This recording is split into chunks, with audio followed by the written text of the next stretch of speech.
Title: The Last Message. At 11:59 p.m., Arav's phone buzzed. Unknown number. One message. You did enough today. He frowned. No one ever said that to him. Life had been heavy.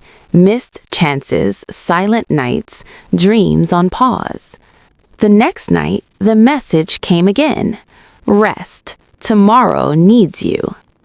Every night after that, one line. Simple, kind, timed perfectly. Arav started smiling again. He worked harder, lived lighter. One night, curiosity won. He replied, "Who are you?" 3 dots appeared. Then the reply, "I'm you, from a future where you didn't give up." The phone went silent forever.